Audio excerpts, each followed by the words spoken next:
Ahora vamos a ver las teorías del aprendizaje clásicas, especialmente tres enfoques teóricos que sirven de fundamento o en los que después se basaron muchas de las metodologías que vamos a ver más adelante en este curso, las metodologías de enseñanza. Vamos entonces a ver estos tres enfoques teóricos. En primer lugar, la teoría psicogenética, cuyo principal exponente es Jean Piaget. En segundo lugar, la teoría sociohistórica o sociocultural, como también se la conoce, de Lev Vygotsky. Y por último, las teorías constructivistas, que en este caso vamos a ver dos: el aprendizaje significativo de Ausubel y el aprendizaje por descubrimiento de Brunner. Vamos a empezar entonces por la teoría psicogenética. Como dije anteriormente, el principal exponente de esta teoría es Jean Piaget, quien fue un psicólogo, epistemólogo y biólogo suizo, cuyo objetivo principal fue lograr la explicación científica del desarrollo de la inteligencia desde los reflejos innatos hasta el pensamiento científico. Y en relación a esto, su tesis principal gira en torno al siguiente interrogante: ¿cómo pasa un sujeto de un estado de menor conocimiento a uno de mayor conocimiento? Piaget postula que el conocimiento se construye en un proceso de interacción entre sujeto y objeto. Para este autor, conocer es actuar sobre la realidad circundante. El sujeto conoce en la medida en que modifica la realidad a través de las acciones. Sin embargo, actuar no son solo acciones y movimientos externos y visibles. La actividad es también interna, mental, aunque pueda apoyarse en objetos físicos. De acuerdo a este autor, cuando un bebé nace, es un organismo que a partir de los primeros esquemas reflejos irá relacionándose con el mundo que lo rodea. Y es sobre estos esquemas reflejos que irán construyéndose los primeros esquemas cognitivos, los cuales le permitirán conocer cada vez un mundo más organizado y objetivo. Los esquemas de acción van coordinándose entre sí y diferenciándose para permitirle un conocimiento más objetivo de la realidad. Estos esquemas van cobrando complejidad a partir de las exigencias del objeto. Es así como se van formando esquemas mentales cada vez más complejos a medida que el sujeto avanza a través de diferentes estadios del desarrollo, que le van ofreciendo objetos de conocimiento cada vez más complejos. De acuerdo a este autor, el aprendizaje se realiza gracias a la interacción de dos procesos: la asimilación y la acomodación. El primero se refiere al contacto que el individuo tiene con los objetos del mundo a su alrededor, de cuyas características la persona se apropia en su proceso de aprendizaje. Y el segundo se refiere a lo que sucede con los aspectos asimilados. Son integrados en la red cognitiva del sujeto, o también los esquemas, se le puede decir de ambas maneras, que contribuyen a la construcción de nuevas estructuras de pensamientos e ideas que a su vez favorecen una mejor adaptación al medio.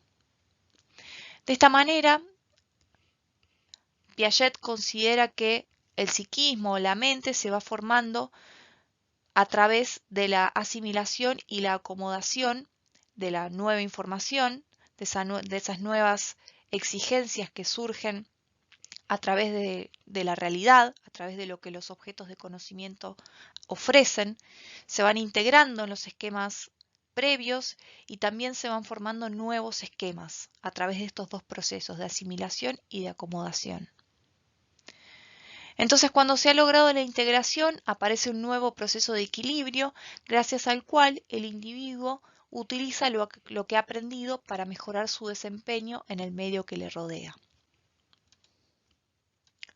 En segundo lugar, vamos a ver la teoría sociohistórica, cuyo principal exponente es Lev Vygotsky, fundador de la psicología histórico-cultural y precursor de la neuropsicología soviética. El propósito de la investigación de Vygotsky comprende dos fenómenos.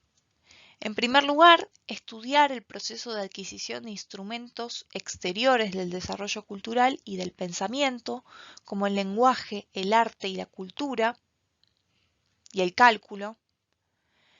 Y en segundo lugar, estudiar el proceso de desarrollo de las funciones psíquicas superiores. En relación a estos objetivos de investigación, este autor realizó uno de los aportes más importantes al ámbito educativo, que es el concepto de zona de desarrollo próximo. Pero antes de ir a este concepto, y para comprenderlo mejor, vamos a desarrollar las ideas que el autor propone respecto a la relación entre aprendizaje y desarrollo. A desarrollo entendemos como esa evolución que se va dando en el tiempo, desde la niñez hasta la adultez, donde vamos adquiriendo distintas funciones, como por ejemplo el lenguaje. Vygotsky diferencia entonces tres posiciones teóricas respecto a la relación entre estos dos procesos. La primera postura teórica sostiene que los procesos de desarrollo son independientes del aprendizaje, van por vías distintas. El desarrollo, de hecho, es prerequisito del aprendizaje. Si las funciones mentales no han alcanzado un nivel X, no es posible alcanzar determinado aprendizaje. Y en este caso, aplicándolo más al ámbito educativo, se desalienta la enseñanza de un tema antes de que una persona esté capacitada, de que haya adquirido las funciones mentales para adquirir ese aprendizaje. En segundo lugar, un segundo grupo teórico considera que el aprendizaje es sinónimo de desarrollo, son lo mismo. Y en tercer lugar, el aprendizaje y el desarrollo son dos procesos diferentes que se influyen mutuamente. El proceso de maduración prepara y posibilita el proceso de aprendizaje y a su vez el proceso de aprendizaje estimula y favorece avances en el proceso de maduración. Vygotsky se va a situar en esta tercera postura y va a sostener que la zona de desarrollo próximo comprende la distancia entre el nivel actual de desarrollo, entre las posibilidades que esa persona tiene en el nivel actual, que está determinado por la capacidad para resolver de forma independiente un problema, y el nivel de desarrollo potencial, determinado a través de la resolución de un problema bajo la guía de un adulto o en colaboración de otro compañero más capaz. Es decir, para Vygotsky, la zona de desarrollo próximo es esa zona que está entre lo que la persona puede hacer hoy en día sin ninguna ayuda de nadie de manera independiente y lo que puede hacer bajo la guía de un adulto o en colaboración de otra persona más capaz o que domina más esa habilidad. De esta manera, a través del andamiaje que el adulto proporciona para el aprendizaje de un concepto o habilidad que la persona aún no domina por sí misma, es que las estructuras cognitivas avanzan, ya que eso que esa persona puede hacer con la ayuda de un adulto es lo que mañana podrá hacer solo, de manera autónoma. Y por último, nos vamos a referir a las teorías constructivistas, en especial a la teoría del aprendizaje significativo de Ausubel y a la teoría de aprendizaje por descubrimiento de Brunner. Estas teorías se enmarcan dentro del constructivismo porque entienden los procesos de enseñanza y aprendizaje como una interacción dialéctica entre los conocimientos del docente y los del estudiante, que entran en discusión, oposición y diálogo para llevar a una síntesis productiva y significativa, el aprendizaje. Además, también estas teorías posicionan en un papel muy protagonista al estudiante, quien va a ser el constructor del conocimiento. Vamos a ver en mayor profundidad las teorías del aprendizaje significativo y del aprendizaje por descubrimiento de Brunner. El origen de la teoría del aprendizaje significativo, desarrollada por Ausubel, radica en el interés que tiene este autor por conocer y explicar la naturaleza del aprendizaje y sus propiedades en el salón de clases. Como vemos, es una teoría que está más relacionada de manera más directa con el ámbito educativo. En consecuencia, la pretensión de esta teoría es indagar la naturaleza de los aprendizajes que se adquieren en la escuela para que sean significativos. Ausubel describe el aprendizaje significativo de la siguiente manera. La esencia del proceso del aprendizaje significativo es que nuevas ideas se relacionen de manera no arbitraria y no lineal con aquello que ya sabe el estudiante. y que el producto de esta interacción activa e integradora es la aparición de un nuevo significado que refleja la naturaleza de este proceso interactivo. Es decir, para que un aprendizaje pueda llegar a ser significativo, es indispensable que haya una interacción cognitiva entre el conocimiento previo y el conocimiento nuevo. Por otro lado, para que se produzca el aprendizaje significativo se deben tener en cuenta estas dos condiciones. En primer lugar, debe existir una actitud potencialmente significativa de aprendizaje por parte del estudiante, o sea, una predisposición para aprender de manera significativa. Y por otro lado, se debe presentar un material potencialmente significativo, que requiere dos cuestiones o dos requisitos. Por una parte, que el material tenga significado lógico, esto es, que sea potencialmente relacionable con la estructura cognitiva del que aprende, de manera no arbitraria y sustantiva, y que existan ideas de anclaje adecuadas en el sujeto que permitan la interacción con el material nuevo que se presenta. Por ejemplo, las estrategias de activación de conocimientos previos que se suelen utilizar al inicio de una cursada o de un tema durante una clase están muy relacionadas con esta teoría del aprendizaje significativo. Vamos a profundizar ahora en el aprendizaje por descubrimiento. Jerome Bruner plantea que la condición indispensable para aprender una información de manera significativa es tener la experiencia personal de descubrirla. El descubrimiento fomenta el aprendizaje significativo, en palabras del autor.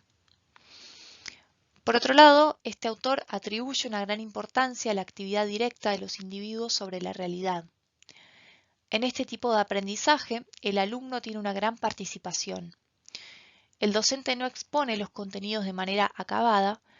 Su actividad se dirige a darles a conocer una meta que ha de ser alcanzada y además servir como mediador y guía.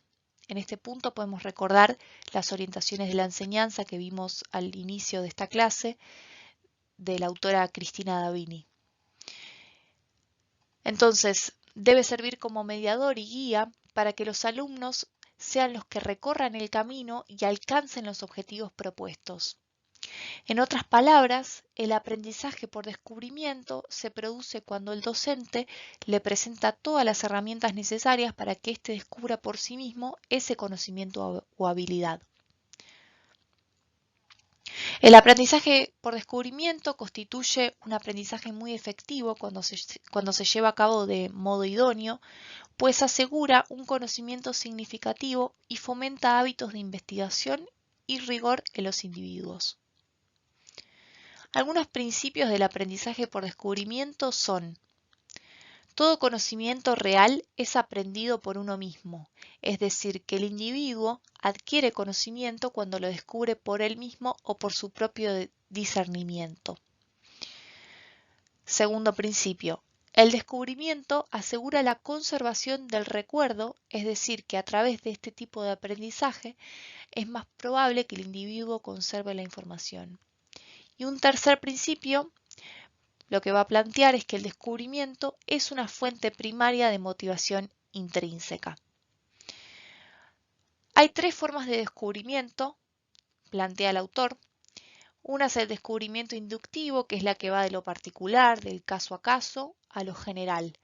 El descubrimiento deductivo, que justamente es al revés, que va de lo general a lo particular. Y el descubrimiento transductivo, que en el procesamiento transductivo el individuo relaciona o compara dos elementos particulares y advierte que son similares en uno o dos aspectos. Una posible aplicación del aprendizaje por descubrimiento en el aula es la utilización de casos, del método de casos, para que los alumnos analicen de manera autónoma, lleguen a conclusiones en base a una consigna y después compartan al docente y al resto de la clase sus descubrimientos. Si además organizamos a los estudiantes en grupo para que analicen los casos, también estamos trabajando el aprendizaje colaborativo. Por último, y ya para ir cerrando con esta clase, vamos a ver lo que son las teorías emergentes, que tienen que ver con la intersección entre las neurociencias y la educación. Estas teorías han demostrado hallazgos en el área de las neurociencias que nos llevan a cambiar ciertas ideas que se sostenían de manera fija y errónea y que se reproducían en distintos ámbitos, dentro de ellos el ámbito de la educación. Por ejemplo, la idea de que tenemos un cerebro fijo y determinado es una de estas ideas que la ciencia vino a demostrar que era una idea errónea. Las neurociencias nos permiten afirmar hoy en día que cada vez que aprendemos, nuestro cerebro fortalece o conecta diferentes vías neuronales. Es necesario superar la idea de que la capacidad de aprendizaje es fija, así como reconocer que todos nos hallamos embarcados en un viaje de crecimiento. Desafortunadamente, nuestras escuelas, universidades, empresas y la sociedad en general han sido erigidas durante siglos en torno a la idea de que algunas personas son capaces de determinadas cosas mientras que otras no lo son. Si los individuos dentro de una escuela o universidad no aprovechaban su potencial o no lograban ciertos aprendizajes, no se debía a los métodos de enseñanza ni a factores ambientales, sino a las limitaciones de su cerebro. Pero en el momento actual, la ciencia ya nos ha demostrado que esto es solo un mito y que tiene consecuencias muy dañinas. Y es justamente gracias a la plasticidad neuronal que nuestro cerebro, y que hoy sabemos con certeza que nuestro cerebro se encuentra en crecimiento permanente incluso en la edad adulta. Uno de los estudios más concluyentes en torno a la evidencia de la existencia de la plasticidad neuronal es uno que se realizó con conductores de taxi en Londres. Los conductores de taxi londinenses deben pasar por exámenes y estándares profesionales muy exigentes. Para convertirse en conductores de taxi se necesitan por lo menos 4 años de estudio. Durante este periodo los conductores deben memorizar cada una de las 25.000 calles y 27.000 señales en un radio de más de 9 kilómetros. Además de ese trabajo de memorización, los conductores deben conducir por cada ruta y acumular experiencia en las calles. Al finalizar este periodo de formación, los conductores deben pasar por un examen que por lo general deben realizar varias veces para superarla debido a su dificultad. Este hecho, y acá explico por qué estoy contando esto, llamó la atención de varios neurocientíficos, quienes estudiaron el cerebro de los conductores antes y después de su formación. Las investigaciones pusieron de manifiesto que tras el intenso entrenamiento espacial, el hipocampo, área del cerebro encargada de la memoria principalmente, crecía significativamente en volumen. Los investigadores también constataron que cuando los taxistas se retiraban de la conducción, el hipocampo se reducía nuevamente, pero no a causa de la edad, sino por la falta de uso. Este descubrimiento da cuenta de que aquellas vías neuronales que se usan se refuerzan y cuando estas vías ya no son necesarias, desaparecen. Los investigadores saben ahora que cuando aprendemos, cuando nos enfrentamos a desafíos, cuando nos exponemos al aprendizaje de una nueva habilidad o conocimiento, el cerebro crece de 3 maneras diferentes. La primera es formando una nueva vía. De entrada, esta es frágil y delicada, pero se tornará más poderosa a medida que el aprendizaje de la idea se torne más profunda e intensa. La segunda consiste en fortalecer una vía ya existente, mientras que la tercera consiste en conectar 2 vías que antes no estaban conectadas entre sí. Estas son las 3 modalidades de crecimiento neuronal que ocurren durante el aprendizaje, y los procesos por los cuales se forman y fortalecen estas vías nos permiten tener éxito en nuestros esfuerzos en las distintas asignaturas. Es importante aclarar que no poseemos estas vías al nacer, sino que las desarrollamos a medida que vamos aprendiendo. Y cuanto más nos esforzamos, mejores serán las vías. De hecho, la estructura de nuestro cerebro cambia con cada una de las diferentes actividades que realizamos, perfeccionando los circuitos para que se adapten mejor a las tareas que llevamos a cabo. Por último, quisiera traerles algunas evidencias en neuroeducación. Por eso vamos a analizar algunas técnicas o estrategias que tienen evidencia científica de que mejoran el aprendizaje en los estudiantes. En primer lugar, las estrategias de recuperación de información. Cuando intentamos recuperar de la memoria conceptos, hechos o destrezas, estamos poniendo en práctica una estrategia muy potente, la práctica de recuperación. Cada vez que intentamos recordar algo, modificamos nuestra memoria y esta reconstrucción del conocimiento es muy importante para el aprendizaje. El proceso de recordar en sí mismo realza el aprendizaje profundo de forma mucho más significativa que leer de forma repetitiva apuntes o textos. Dos estrategias de recuperación que se pueden implementar en el aula como docente son, en primer lugar, la estrategia de descarga de conocimiento. Se puede aplicar al inicio de una clase o en cualquier momento. Consiste en pedirle a los estudiantes que escriban todo lo que recuerdan sobre la última clase. Luego pueden compartir la información en parejas o hacer una apuesta en común.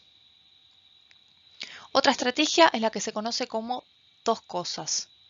En cualquier momento de la clase o bien al inicio de una clase, les pedimos a los estudiantes que escriban dos cosas acerca de un tema específico. Por ejemplo, ¿cuáles son las dos cosas más importantes que aprendiste hoy o la última clase?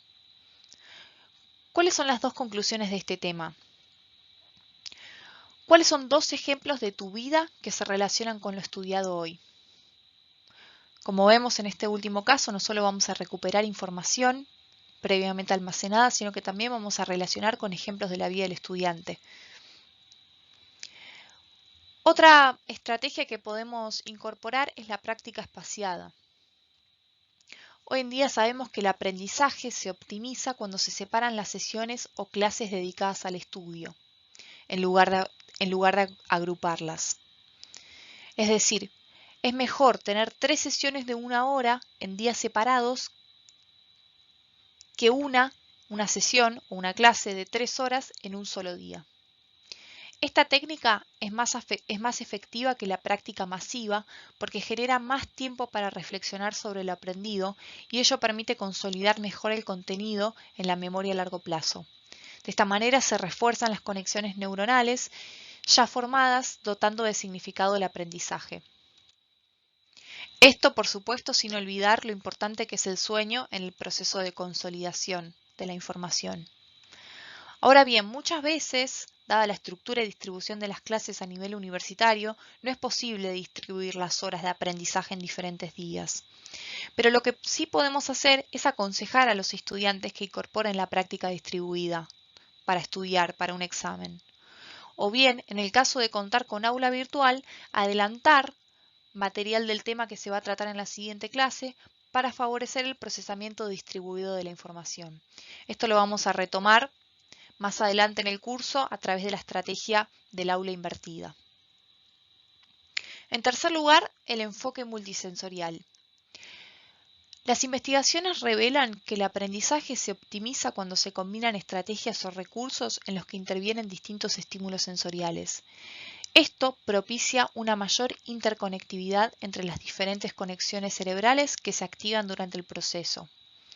Por ejemplo, apelar a recursos visuales como imágenes, diagramas y mapas y auditivos o audiovisuales como videos, extractos de películas, podcasts durante la clase es una estrategia que corresponde a este enfoque.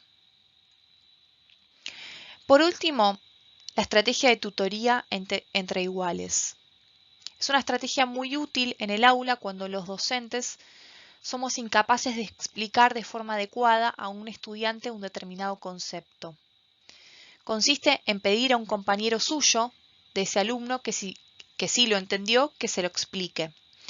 Esta situación en la que los alumnos se convierten en profesores de otros, es decir, tutoría entre iguales, beneficia el aprendizaje de todos ellos.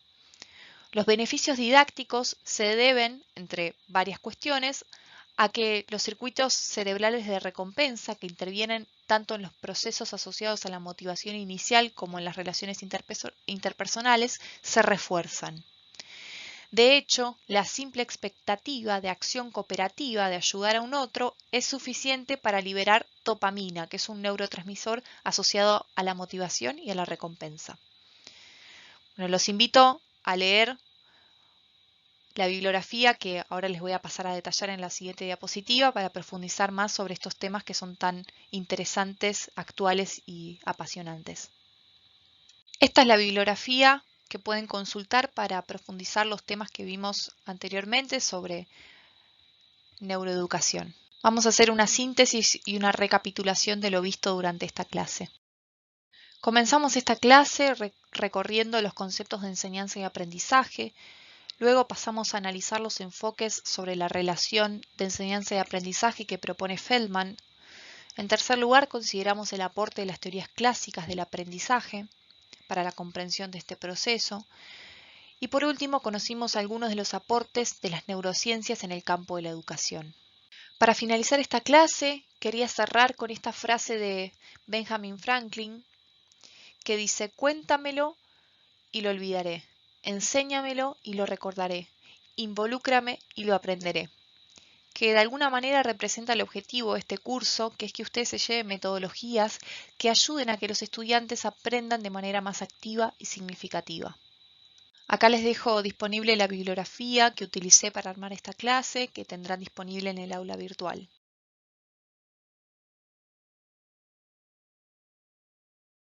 Y les agradezco la atención y nos estamos encontrando en los siguientes módulos.